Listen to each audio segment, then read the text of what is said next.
Muito bem. Na aula passada, ou nessa semana, desculpa, tínhamos discutido esses dois conceitos, né? O conceito de teoria do grau, módulo 2, e o conceito de teoria do grau orientado. Teoria do grau, o grau, como a gente falou, o que ele fazia era tentar contar soluções de equações do tipo f de x igual a y, né? Onde a variável x mora na superfície M e o resultado y morava no N.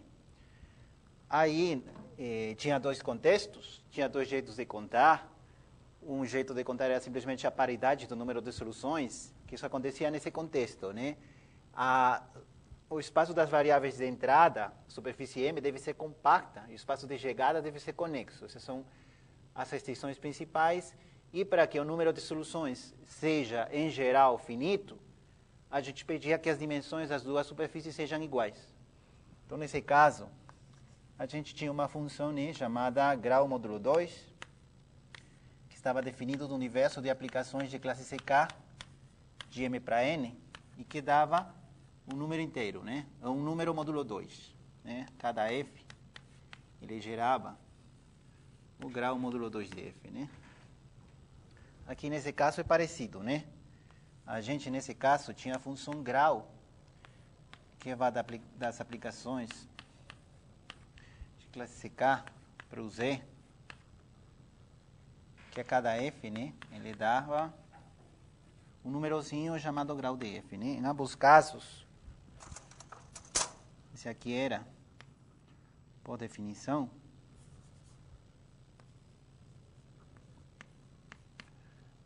cardinal, né, o número de soluções de a equação f de x igual a y, módulo 2, né? Módulo 2, onde y era um valor regular qualquer de f, né? A gente já sabia que isso aí não dependia do valor regular que a gente escolhia, né? Isso aí estava bem definido, e é importante o fato de estar bem definido para poder dizer outras coisas, né? No caso de grau inteiro, quando o grau é um número inteiro, isso aqui também é um número de soluções da equação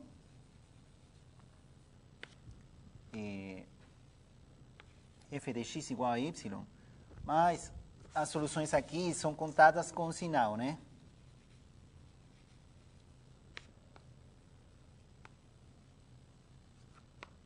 Soluções aqui são contadas com sinal, né? É a mesma coisa, né? Onde y é um valor regular qualquer de f, né?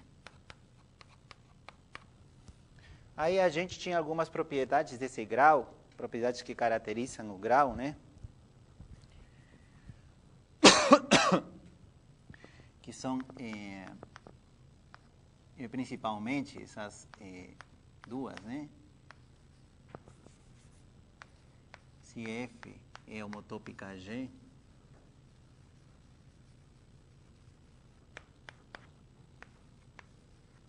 então o grau de essas duas aplicações coincide, e se for, no caso, orientável, se ambas superfícies são orientáveis, o grau inteiro coincide, né?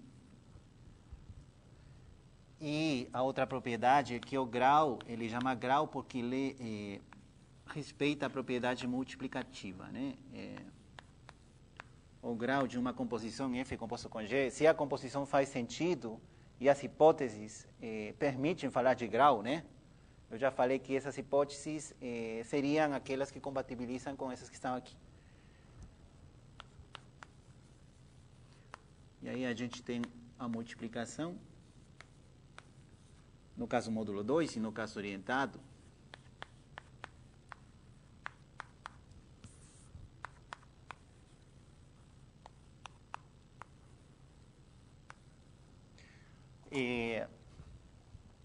Esse númerozinho, grau, ele tem propriedades muito importantes. A gente já viu que conseguiu provar coisas parecidas a que a gente tinha no Teorema de Stokes, com esse númerozinho grau. E, aliás, tem mais propriedades ainda, né? Tem propriedades que eu queria hoje falar de outra coisa, só ia fechar isso aqui, esse assunto contando algumas coisinhas e pronto.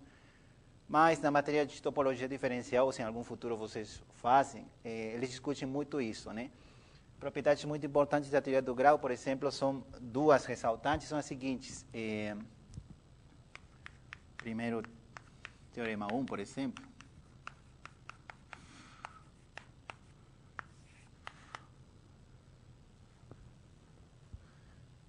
Sobre as hipóteses.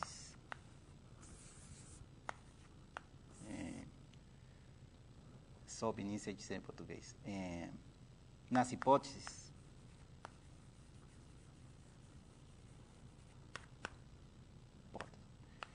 Da teoria do grau orientado.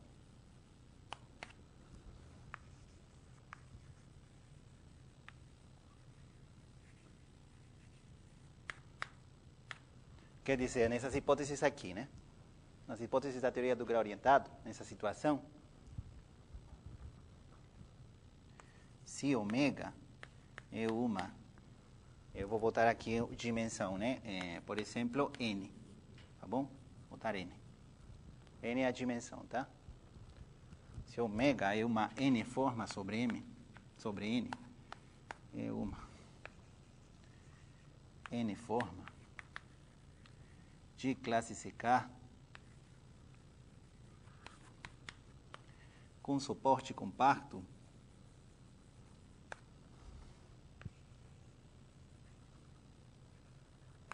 então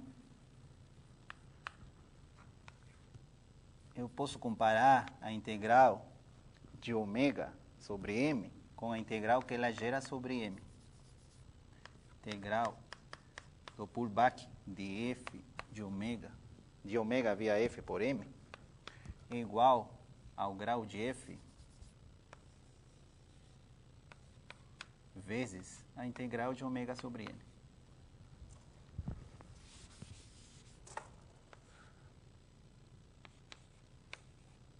Para toda f de classe CK, para toda aplicação de classe CK entre m e n, né?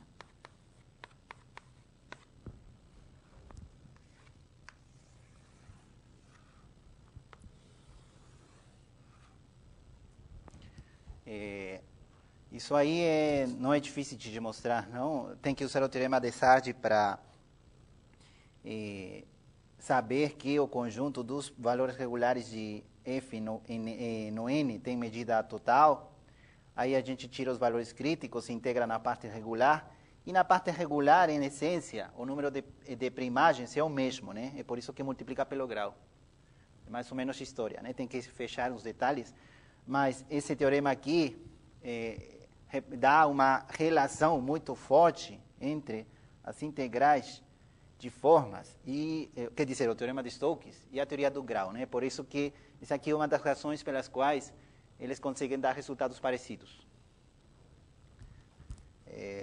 Não precisa, assim, nenhuma mágica para provar isso. Vocês mesmos podem provar isso na mão. Tem que tirar o conjunto dos valores críticos, que eles são de medida nula, e integrar no resto, né? No conjunto de valores regulares. E um teorema 2, que simplesmente ia contar, que ele é um pouquinho mais difícil de provar, é o teorema de Hopf, a gente pode chamar assim.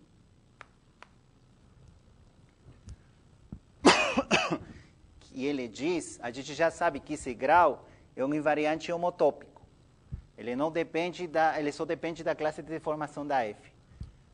Pelo menos, ele consegue distinguir se duas aplicações não são homotópicas, falando que o grau delas é diferente. Se o grau delas é diferente, então com certeza não são homotópicas. Aí acontece a pergunta, né? O que passa se o grau é igual? Se duas aplicações têm o mesmo grau, será que elas são homotópicas? Aí tem uns dos exercícios da lista, que fala, por exemplo, se eu não me engano, de uma aplicação f de T2 no T2, que ela manda, né, f de xy em y,x. Aí o exercício pedia para provar que essa aplicação não era homotópica na identidade, né? Esse aqui é o touro, esse é o T2, era EC1 vezes EC1, né?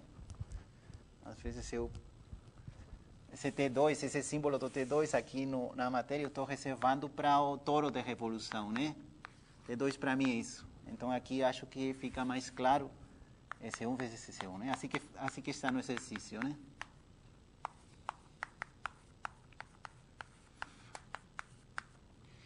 Aí vocês, no exercício, tem que provar que essas duas aplicações não são homotópicas. Mas se vocês tomam em conta o grau módulo 2 da identidade é obviamente 1. E o grau módulo 2 de f, se vocês fazem a conta direito, cada um tem uma solução, mas aqui a orientação está invertida. Aqui tem o vetor V1, V2, aqui tem o vetor V2, V1. Quer dizer, aqui a conta é 1, né? Eles têm o mesmo grau módulo 2, mas não são homotópicos, pelo exercício que vocês falaram. Então, o grau do módulo 2 não alcança, o grau módulo 2 não alcança para distinguir essas duas aplicações a menos de homotopia. Mas, nesse caso, o grau alcança, né? O grau de identidade é 1, que é o que estava falando, e o grau da f dá menos 1. Aqui o grau alcança, né? Ele não é bom, ele não alcança, mas ele não dá, mas o grau inteiro sim. Ele consegue distinguir, ele consegue enxergar esse grau, que essas duas aplicações não são homotópicas. Mas se vocês pegam um outro exemplo, no lugar de pegar o EC1, vocês pegam o EC2, da mesma maneira, f de xy igual yx, aí o grau já não dá para distinguir, né? O grau inteirinho, ele é 1, da identidade também, né?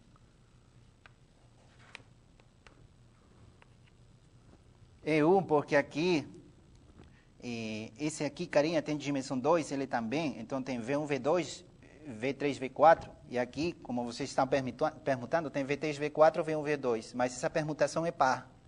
Então, ele deixa, a F preserva a orientação, tem grau 1. Mas, com a mesma ideia desse caso, vocês podem provar que esse aqui não é homotópica identidade. Com a mesma estratégia, igualzinho, prova igual. Então, o grau, dependendo do contexto, da situação, ele não alcança.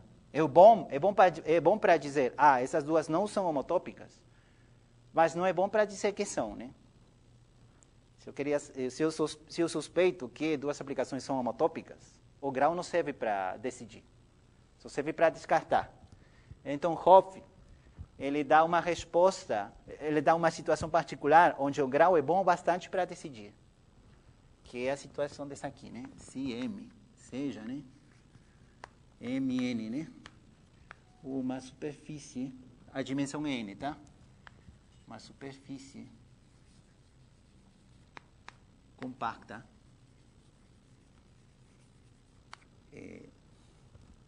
de classe CK, os mesmos contextos, né? Superfície compacta de classe CK com maior ou igual a 2 e seja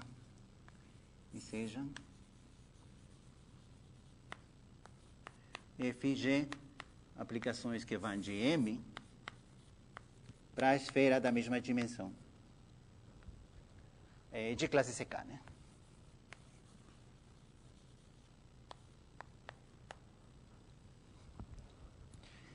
Então, o que diz Hopf é o seguinte, né? F é homotópica G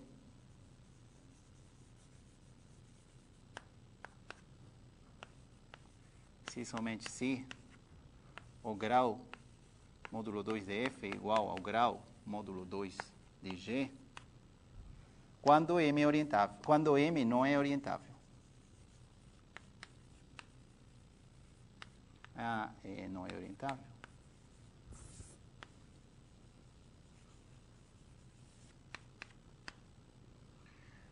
Deixa eu checar se tem que ser conexa, eu acho que também. Agora eu vou botar. E F Não precisa, né? E F homotópica G. Deixa eu botar isso aqui, mas eu acho que está meio confuso.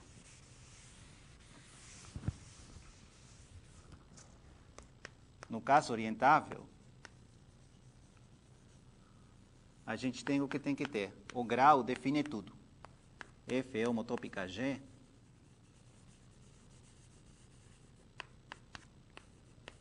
Se somente se, elas têm o mesmo grau. Isso diz Hopf. E no caso não orientável,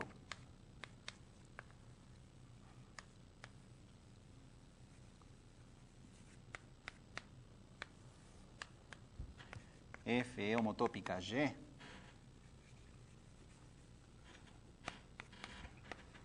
Somente se o grau módulo 2 é igual.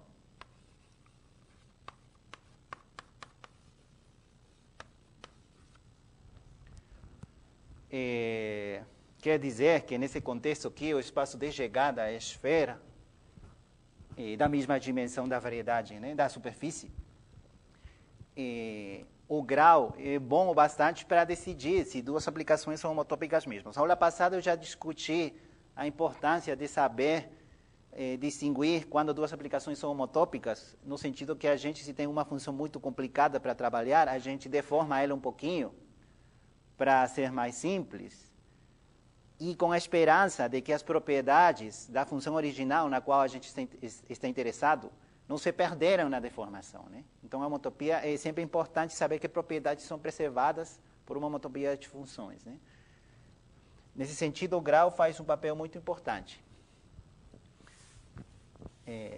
Isso aqui que estou contando é como uma espécie de porta de entrada para, nesse caso, topologia algébrica, e nesse caso, topologia diferencial, né?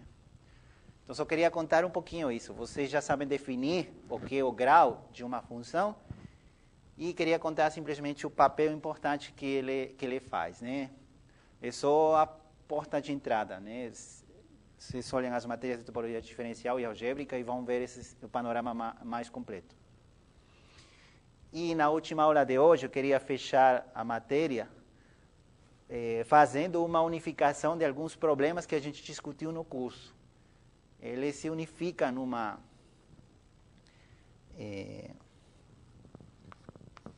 coisa só.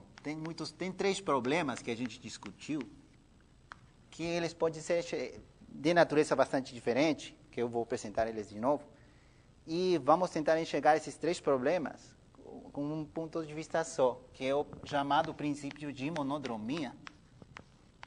Esse nome eu acho meio estranho.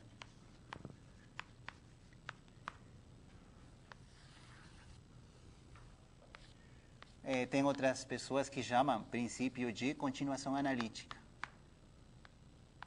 Esse nome também pode aparecer na continuação analítica.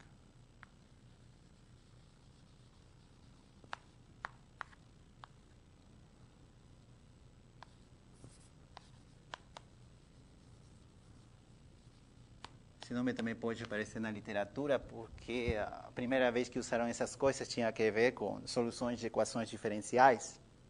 Normalmente essas equações, no começo, eram analíticas, né? Eram mais fáceis de estudar.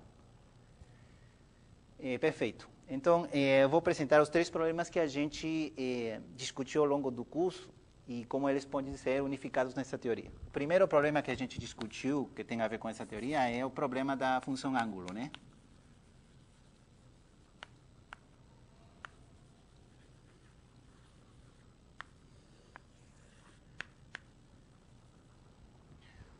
A gente tinha x, vou aproveitar até para generalizar o problema, a gente tinha x dentro de Rn,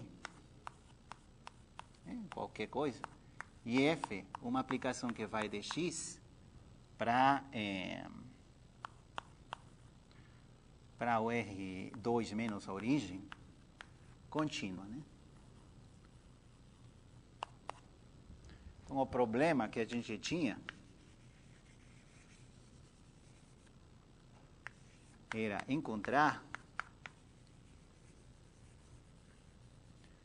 uma função contínua, né, contra θ, que vai de x para R, contínuo, tal que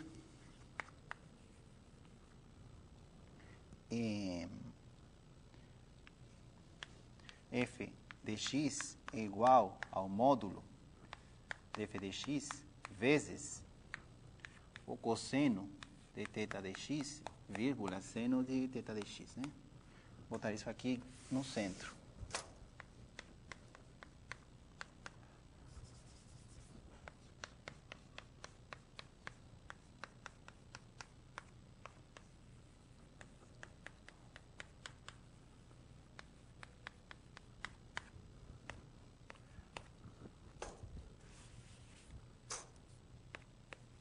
Para todo x em x. Uma coisa que eu queria até dizer, desculpa, antes de mudar de assunto, é que esse primeiro teorema aqui já é uma evidência, um sintoma da importância da teoria do grau no quanto à natureza da função. Imaginem que isso aqui obedece uma conta de determinar o fluxo de um campo de vetores, qualquer coisa. E a função que está aparecendo é muito, muito complicada. Então, o que está dizendo aqui, esse teorema, é que não interessa para esse integral quão complicada seja essa função, só interessa saber a classe de homotopia dela. Se essa função é muito complicada, por acidente, é homotópica a função identidade, por exemplo, então, o integral, pronto, né? É bem simples. Então, esse teorema evidencia o ponto de vista que acabei de dizer, né? Tem muitas situações concretas, explícitas, onde a data importante não é a aplicação mesmo, senão o grau dela, né? O tipo da homotopia dela.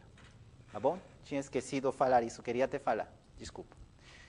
Voltando no nosso problema, o problema era esse, né? Encontrar uma função ângulo dessa função, né? Contínua, né? Claramente. Se f for contínua, a θ tem que ser contínua. Então, nesse problema, o que a gente sabia fazer era o seguinte, né? Sabemos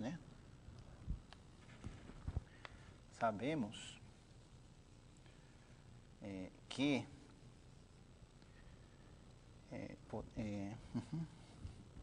nesse problema podemos construir, para esse problema,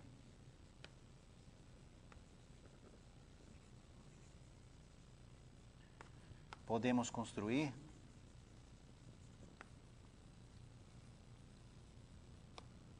uma cobertura aberta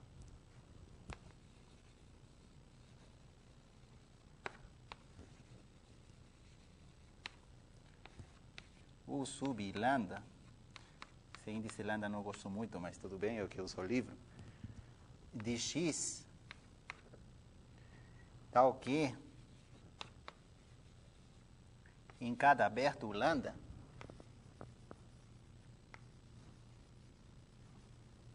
U sub lambda, existe uma função ângulo local, né? Existe uma função ângulo ali, né?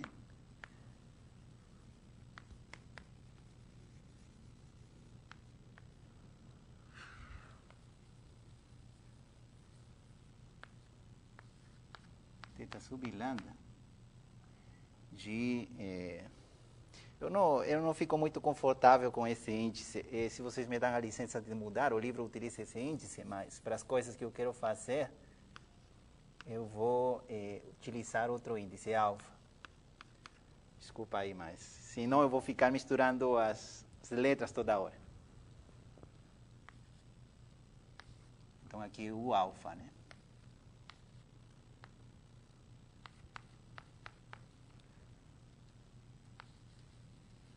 Bom, função ângulo significa ser contínua, né?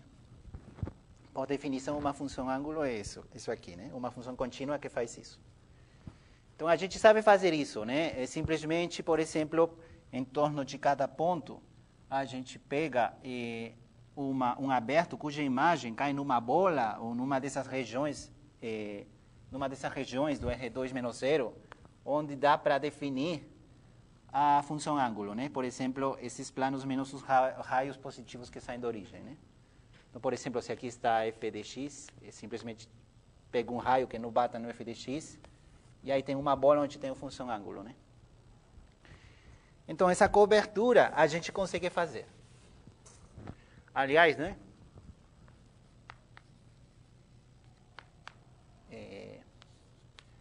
Teta alfa, eu vou chamar teta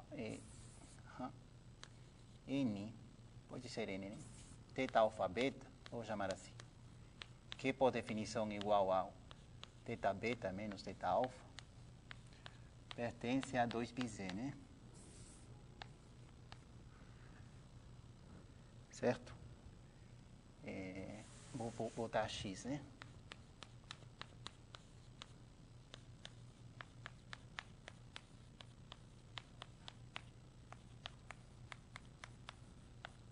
Para todo x em o alfa beta. Assim, eu vou começar a utilizar esses símbolos mais curtos.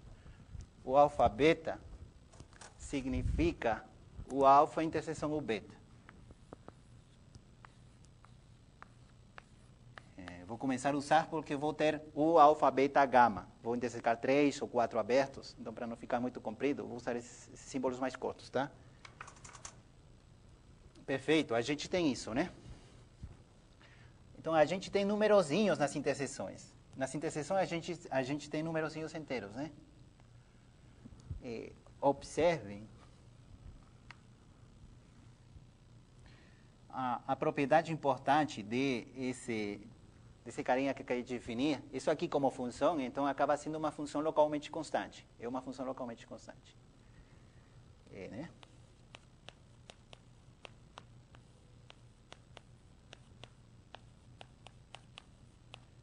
É uma função, né? Cá seria assim, né? É uma família, né?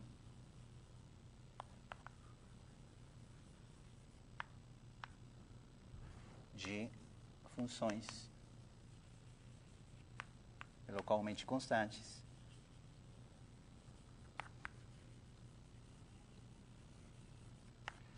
que cumprem.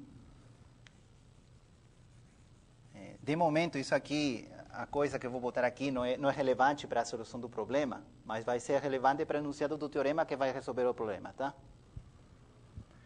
O que cumpre é o seguinte, né? Teta alfa beta mais teta beta gama é igual a teta alfa gama, né? Tx sempre, né? Bom, aqui já não preciso, né? Teta alfa beta mais teta beta gama é igual a teta alfa gama em o alfa beta gama, né? Isso aí é óbvio, né? Não tem muita graça.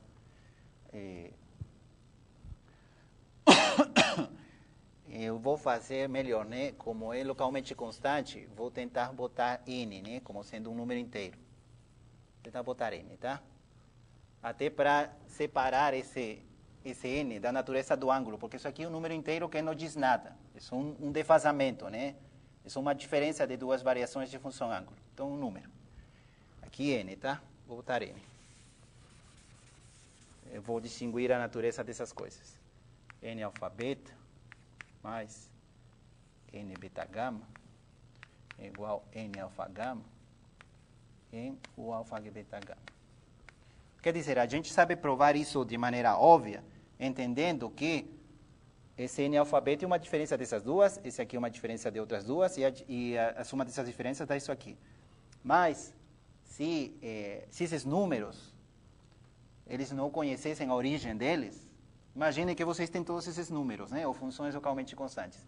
Se eles não conhecem a origem deles, eles não têm por que saber que cumprem essa propriedade. Então, sob uma ótica formal, o que eu gerei com a função ângulo é uma família de funções localmente constantes nas interseções que cumpre essa propriedade. Esse é o objeto que eu gerei.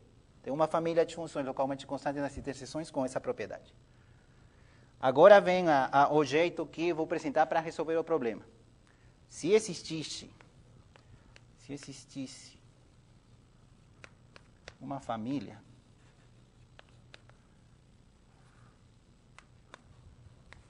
n sub alfa,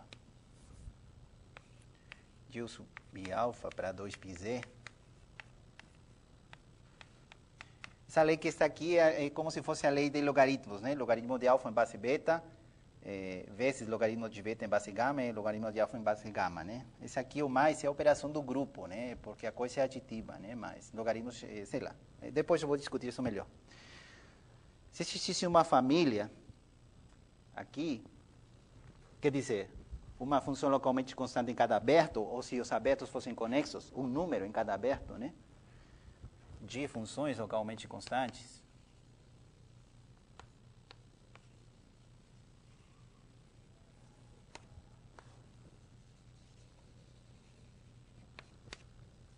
Tal que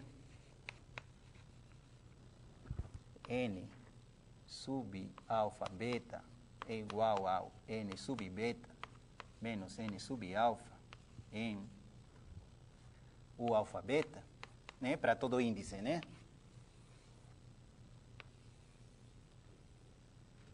Se eu posso escrever esse número inteiro na interseção como uma diferença de números inteiros em cada aberto, mas todo compatível, né? Todo ao mesmo tempo, né?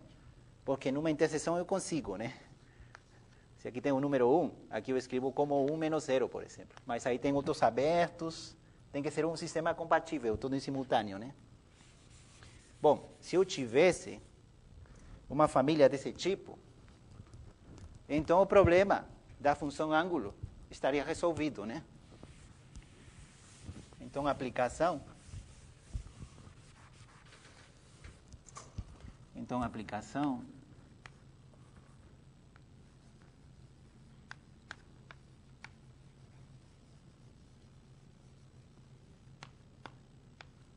θ de x para r dada por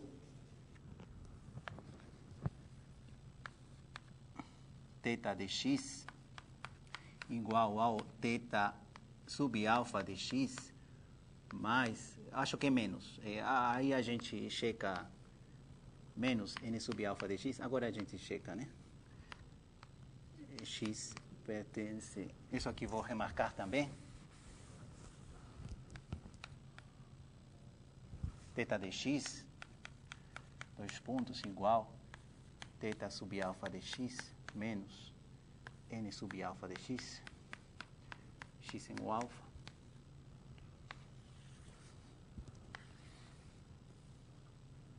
Essa aplicação está bem definida.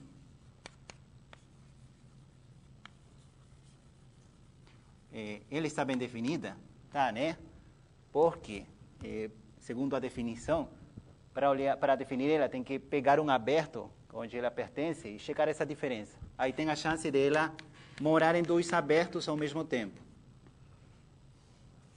E a razão é essa, né? Pois θ alfa menos n alfa, eu acho que é mais, né? Não, é menos, tá certo, agora checa. θ beta menos n beta em o alfa beta.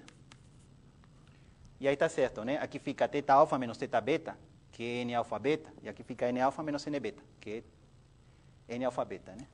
Então isso aqui acontece e θ resulta é uma função ângulo, né? Seria uma função ângulo. Uma função ângulo de f.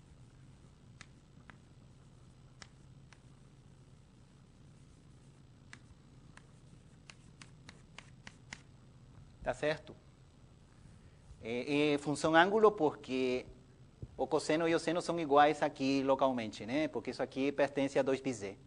E é contínua porque localmente é contínua.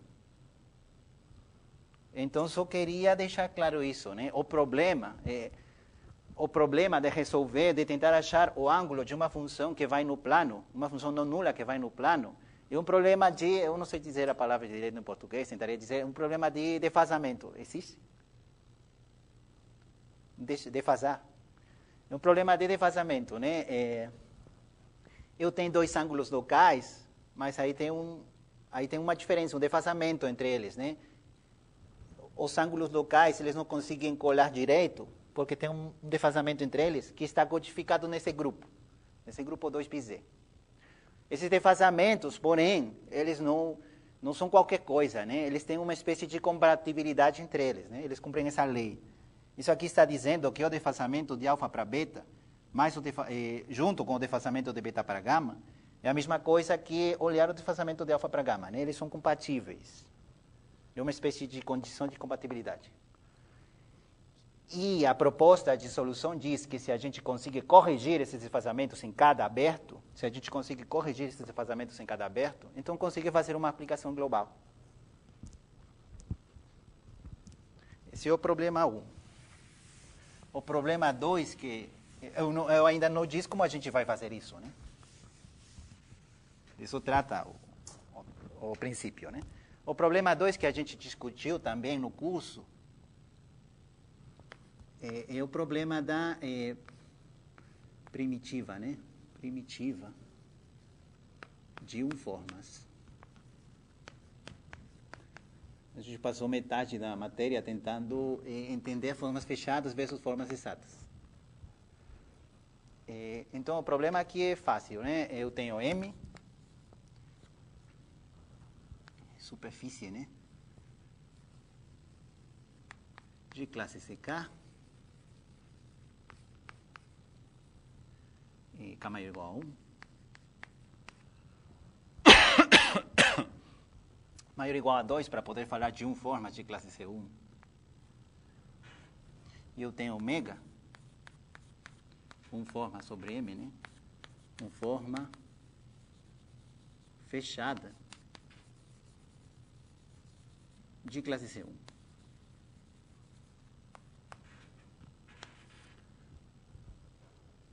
O problema aqui, o enunciado do problema aqui, né, que a gente já discutiu, é determinar ou encontrar igualzinho, né? F de M para R, né? Tá ok? D de F igual a ômega. A gente sabe que nem sempre acontece que ômega, uma forma, tem que ser derivada de alguém. A gente já sabe. O problema disso é encontrar isso. Uma resposta, num caso que a gente não consiga, o problema não tem resposta. Pronto. Também a gente já deu situações e casos onde não tem função ângulo. Quer dizer, eu quero encontrar isso, mas a gente não sabe se sempre consegue. Então, a ideia aqui é poder dizer um contexto, uma situação onde a gente sempre consiga. Aqui a gente tem exemplos que nem sempre pode. Por exemplo, quando x é o próprio R2 menos o zero, quando x é o próprio R2 menos o zero e f é a aplicação de identidade, não tem essa função ângulo. A gente já discutiu isso antes. E, nesse caso, a gente também tem exemplos de aplicações fechadas que não são exatas, né? No próprio R2 menos zero, por exemplo. No R2 menos zero, a gente já sabe que a forma elemento de ângulo não é exata, né? Não tem primitiva. E aí, depois de fazer a mesma coisa, né? Para esse problema. Então, vou copiar isso aqui rapidinho, né? Podemos encontrar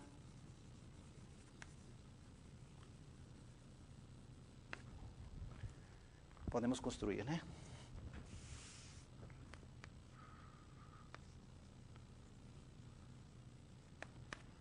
Uma cobertura aberta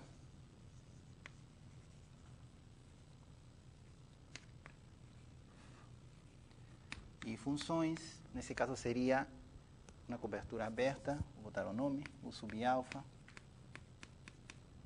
Vou fazer mais depressa até. De M. Tá ok?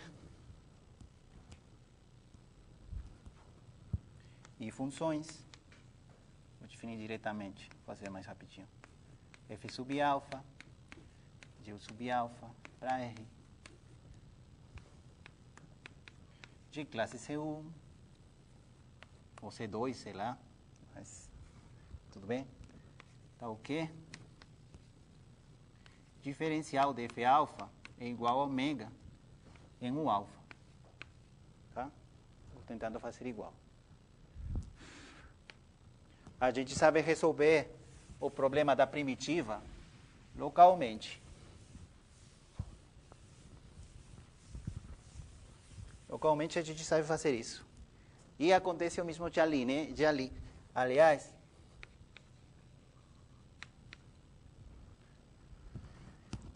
o mesmo número, n alfa beta, dx, é definição, né? Estou definindo esse número.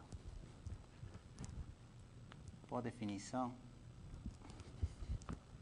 aqui seria f beta de x menos f alfa de x. Ele dessa vez pertence ao R, né?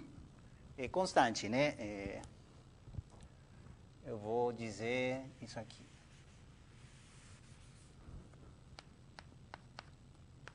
F beta menos F alfa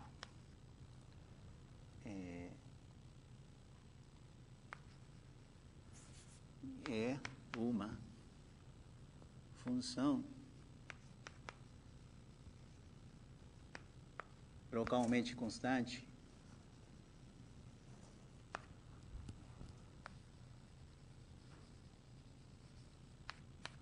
em U alfa beta, né? Dessa vez o grupo é o R, né?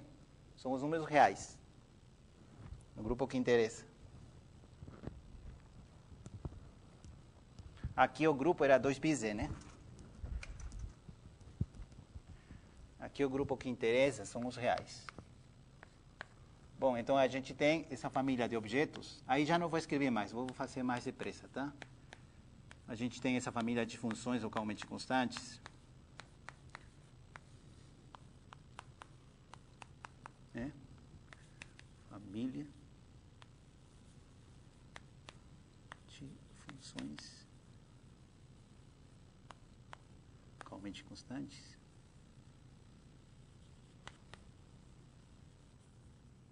E a mesma coisa, né? Essa família cumpre esse princípio fundamental. N alfa beta mais N beta gama é igual a N alfa gama em U alfa beta gama. Isso aí é um cheque. E a mesma coisa, né? Se existisse, né? Uma família, seria N sub I alfa, né? O alfa R.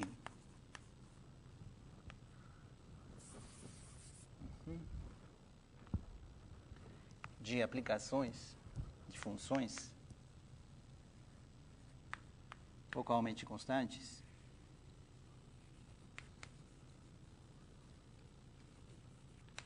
tal que o de sempre, né?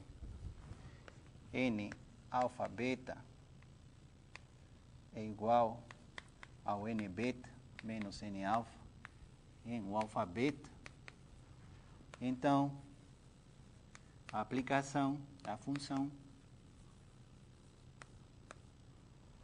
isso sempre, né? Em todo aberto, né? Em todo par de abertos que tenha interseção. Então, a função é f de m para r, dada por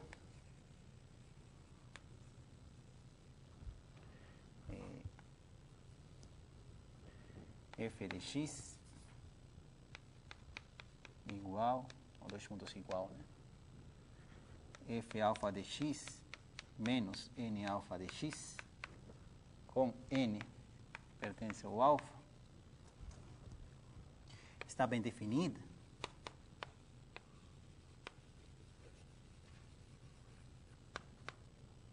E é uma primitiva de f, né? Uma primitiva de ômega, né? Primitiva de ômega.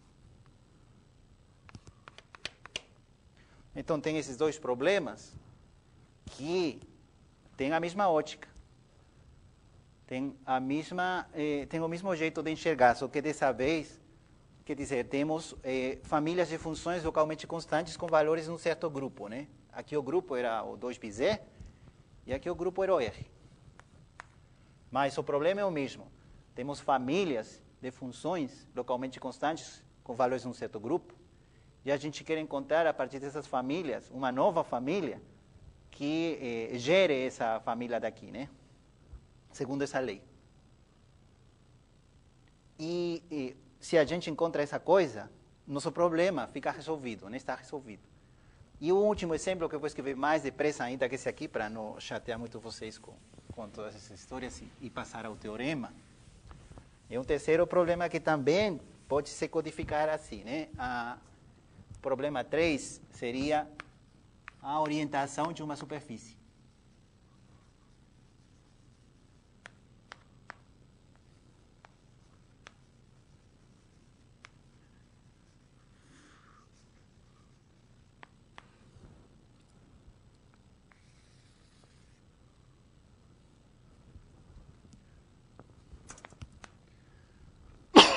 Desculpa.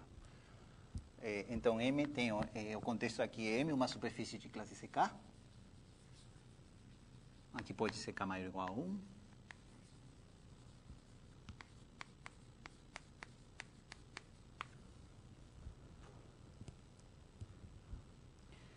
E o problema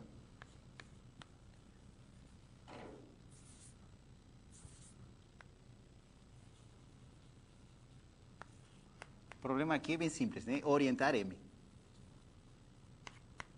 Eu gostaria que a minha superfície M fosse orientável porque suspeito que é orientável segundo a aparência dele e gostaria de confirmar isso para poder usar teoremas referentes a superfícies orientáveis, como a teoria do grau, que é mais forte que grau módulo 2, ou até o teorema da curva de Jordan-Brauer, né, de hiperfícies em RM, que precisavam ser orientáveis. Então, aqui o problema é simples. Já não vou escrever tanto, vou desenhar aqui. A gente faz o mesmo. O que a gente fez nos dois casos anteriores foi resolver o problema localmente e olhar para o defasamento em duas vizinhanças diferentes. Então, aqui, a gente já sabe que pode resolver o problema localmente, né? Em torno de cada ponto tem uma parametrização. Então, vocês têm um monte de parametrizações, né, da superfície. E em cada uma dessas parametrizações a gente já tem uma orientação. Tá certo? Por exemplo, essa aqui é... Eu vou indexar os abertos, todos são do tipo U sub alfa. E as parametrizações correspondentes são V sub alfa. Φ sub alfa, e o aberto aqui vai ser V sub alfa. Isso aqui está dentro do... Se isso tem dimensão n, isso aqui está dentro do Rn, né?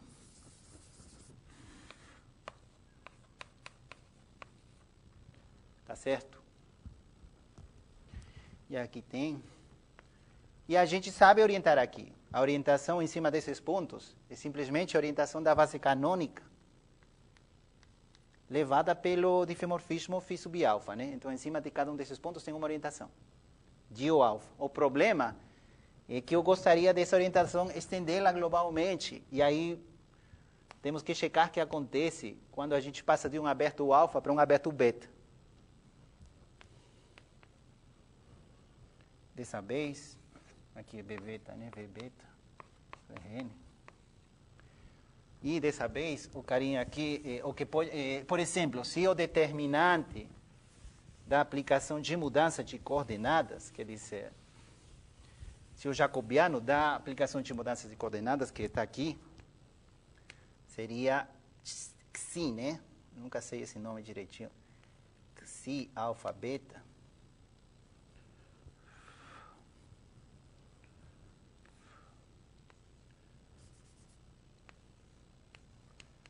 É a aplicação de mudanças de coordenadas. Eu vou escrever isso, né? Xi alfa beta. Ele só está definido nessa região, né? Na região que corresponde com o alfa beta. Está aqui, né? A gente sabe que se todos os abertos dessa cobertura tivessem que o determinante da mudança de coordenadas fosse positivo, então a superfície automaticamente seria orientável. Mas a gente não pode ter tanta sorte assim, né? A gente está pegando parametrizações ao acaso e a gente não pode esperar que tudo fique positivo, né? Então, a gente vai tentar vai medir esse defasamento. Quer dizer, dessa vez o defasamento para a orientação seria o sinal desse determinante, né? Então, seria isso, né? Podemos considerar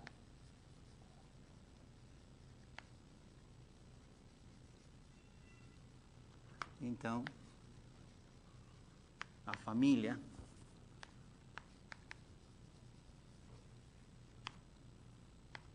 dessa vez o mesmo número, não? N alfa beta, que vai de U alfa beta para o, e que em meio de vazamento essa vez é um sinal, né? Então seria OZ2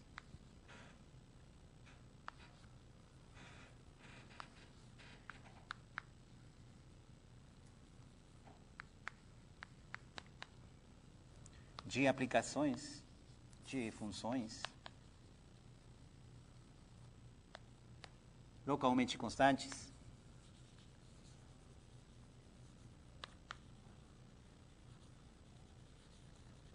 dadas por, né? Seria N alfa beta de x. O que faz, né? O ponto x está em cima. Tem muito problema. Mas para medir a orientação, a gente tem que olhar embaixo, né? Então, esse x tem que olhar aqui e o correspondente aqui, sei lá. Então, o sinal, o desfazamento que eu guardo seria a mudança de sinal, né? Então, seria o sinal, signo do determinante, né? Do determinante, a gente vai botar uma barra para o determinante, tá? Do E alfa beta linha, ou diferencial, não gosto muito dessa linha, diferencial de E alfa beta, no ponto, o ponto que corresponde embaixo seria φ alfa menos 1 de x, né? Nesse ponto, né? Vou botar, eu acho que dessa vez, outro sinal, eu acho que fica até melhor, né? É alfa beta linha, no ponto, φ alfa menos 1 de x. Isso seria. Essa seria a data, né? Fica claro que é localmente constante, né? Outro pontinho perto, se aqui o sinal é mais 1, perto se continua sendo mais 1. Então, isso seria a data que eu guardo, né? Tá certo? E aí checar as duas coisas, né? Que x é um alfa beta, né? E aí seria checar as duas coisas, né? N alfa beta, aqui a operação de grupo é multiplicativa, né? Esses são o mais e o menos 1. N alfa beta vezes N beta gama é igual ao N alfa gama em U alfa beta gama. E isso aí é verdadeiro porque, pela regra da cadeia, né? Pois, se alfa gama, né? Se alfa beta composto com si beta gama, eu não sei a ordem, nem escrevo, mas si alfa beta composto com si beta gama, estava certo, né? Aqui vem um si beta gama, dá si alfa gama. E tanto o determinante como o sinal, eles preservam a multiplicação. Então, fica o sinal certo, né? Mais um é mais um menos um é menos um, né? Não tem muito problema. E a mesma coisa. Se existe, né? Uma família N alfa de U alfa para o Z2 de funções, né? Localmente constantes,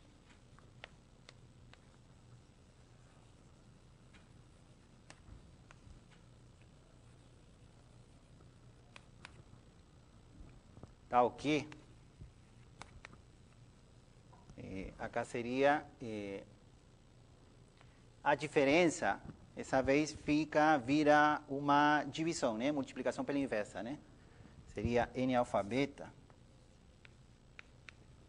igual N alfa, N beta, né? Vezes N alfa menos 1. Que nesse caso particular, N alfa menos 1 é N alfa, né? Mas só queria ressaltar que essa diferença, né? É analogia com essa diferença, né? Em o alfa beta, então é possível orientar M.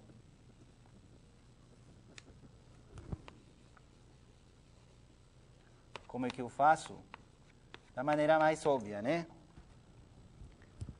Se eu já tenho esses numerozinhos, então minha receita para orientar, eu já que comecei com parametrizações, vou orientar através de parametrizações.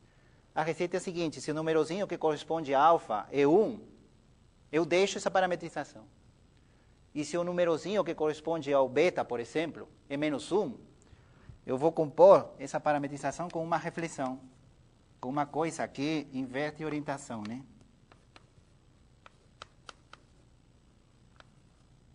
Seria nesse sentido. Uma reflexão. Reflexão. Tá certo? Se o alfa tem sinal mais 1, eu deixo, né? E se tem sinal menos 1, componho com uma reflexão. Imaginem que for conexo, porque senão, como é localmente constante, cada componente vai ter um próprio sinal, né? Alguma componente vai ter mais 1, outra menos 1, etc. Em cada componente tem que fazer a mudança. Se uma componente é mais 1, deixam o φ alfa nessa componente como está, e se na outra componente é menos 1, mudam por uma reflexão. O importante é que desse jeito, agora, se φ alfa era mais 1 e φ beta era menos 1, a mudança é menos 1, segundo essa lei, né? A mudança é menos 1. Mas agora, com essa reflexão, vira menos 1 vezes menos 1, mais 1. Então, todos viram compatíveis. Então, M fica orientável, né? Então, queria que vissem que 3 problemas aparentemente distintos, eles têm a mesma raiz, né? A mesma origem. Quer dizer que esses 3 problemas podem ser resolvidos do mesmo jeito. Aí tem a pergunta interessante, né? Até que ponto o grupo é importante, ou como... Porque tem 3 grupos diferentes. E talvez, dependendo do grupo, o problema tem solução para certo tipo de espaços, mas não tem solução para outros, isso aí é verdade. E a segunda pergunta seria se tem um tipo de espaços que, independente do grupo que a gente tenha, sempre tem a solução. E a resposta é sim, tem um tipo de espaços onde esse tipo de problemas, de construir uma família que faz esse tipo de coisas, sempre é possível. E esse tipo de espaços vocês já conhecem. São os espaços simplesmente conexos. Então, vamos provar que em um espaço simplesmente conexo, esse problema que acabei de denunciar tem solução. Vamos fazer uma pausa de 5 minutos e continuamos.